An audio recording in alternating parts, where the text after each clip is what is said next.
Hi friends అందరికీ. మేము ఇక్కడ గుంటూరు దగ్గర కారం చేడని నర్సాపురం వెళ్ళే రూట్లో ఉన్నాం అనమాట. నర్సరావుపేట వెళ్ళే రూట్లో ఉన్నాము. అయితే ఇక్కడ మనకి వాణిజ్య పంటలకి ఫేమస్ అన్నమాట. చూడండి, మీరు చూడండి. అసలు ఇది మొక్కజొన్న తోట చూడండి. ఎప్పుడు తినడమే కానీ నేను ఎప్పుడు లైవ్లో చూడలేదు పండించడం, కానీ చాలా బాగుంది ఫ్రెండ్స్. చూడండి ఒకసారి. ఈయన గట్టు మీద టమాటాలు కూడా వేసాడు.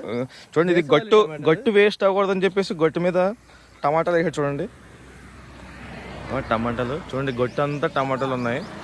ఈ గొట్టు అంతా టమాటాలు, పక్కన ఇవి మొక్కజొన్న కంకులు.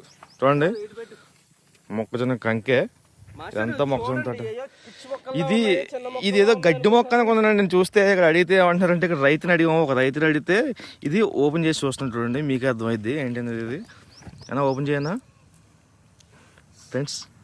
ఏంటిది ఐడియా వచ్చిందా? శనగలు ఫ్రెండ్స్. మనం ఎప్పుడు తింటాం నానబెట్టుకుని ఉదయాన్నే. ఇది తినడమే కానీ ఎలా పండిస్తారు, ఎలా ఏంటని చెప్పేసి ఈ పొలం ఇక్కడ చూసిన తర్వాత అర్థమైంది ఫ్రెండ్స్. ఇదంతా శనగ పంట అన్నమాట. పక్కనే ఒక దొంగ వస్తున్నాడు. 2-3 గొంగులు తీసుకొచ్చాడు. సోమ అనమాట మొత్తం తోటంతా. ఇది ఫ్రెండ్స్, ఇదంతా వాణిజ్య పంటలు అన్నమాట. కమర్షియల్ క్రాప్స్ అన్నమాట గుంటూరు ఏరియా అంతా. Bye friends, thank you.